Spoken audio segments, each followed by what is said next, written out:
All right, we're here. Genesis 21, the birth of Isaac. The Lord kept his word and did for Sarah exactly what he had promised. She became pregnant and she gave birth to a son for Abraham in his old age. This happened at just the time God had said it would, and Abraham named their son Isaac. 8 days after Isaac was born, Abraham circumcised him as God had commanded. Abraham was 100 years old when Isaac was born. And Sarah declared, God has brought me laughter. All who hear about this will laugh with me. Who would have said to Abraham that Sarah would nurse a baby?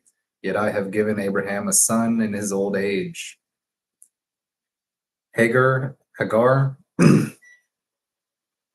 and Ishmael are sent away. When Isaac grew up and was about to be weaned, Abraham prepared a huge feast to celebrate the occasion. But Sarah saw Ishmael, the son of Abraham, and her Egyptian servant Hagar making fun of her son Isaac.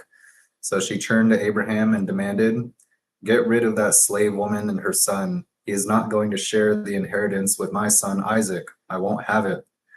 This upset Abraham very much because Ishmael was his son.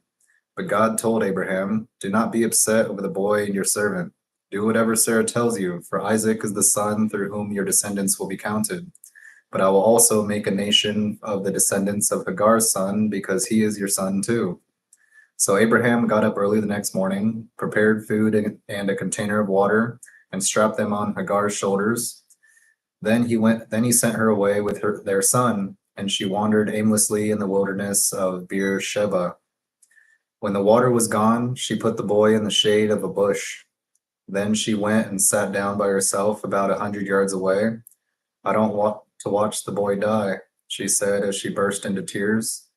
But God heard the boy crying, and the angel of God called to Hagar from heaven, "Hagar, what's wrong? Do not be afraid. God has heard the boy crying as he lies there. Go to him and comfort him, for I will make a great nation from his descendants." Then God opened Hagar's eyes, and she saw a well full of water. She quickly filled her water container and gave the boy a drink. And God was with the boy as he grew up in the wilderness. He became a skillful archer, and he settled in the wilderness of Paran. His mother arranged for him to marry a woman from the land of Egypt. Abraham's covenant with Abimelech. About this time, Abimelech came with Phicol, his army commander, to visit Abraham.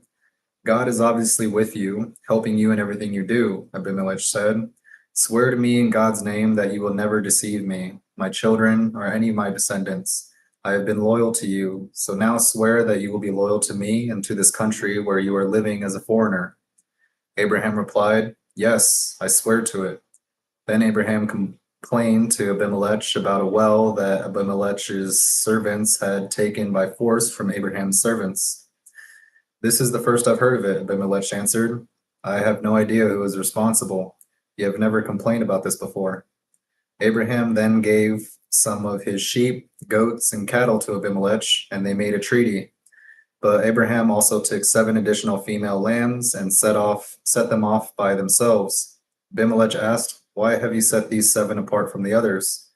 Abraham replied, "Please accept these 7 lambs to show your agreement that I dug this well." Then he named the place Beersheba, which means well of the oath, because that was where they had sworn the oath. After making their covenant at Beersheba, Abimelech left with Phicol, the commander of his army, and they returned home to the land of the Philistines. Then Abraham planted a tamarisk tree at Beersheba, and there he worshipped the Lord, the eternal God. And Abraham lived as a foreigner in Philistine country for a long time. It's Genesis 21.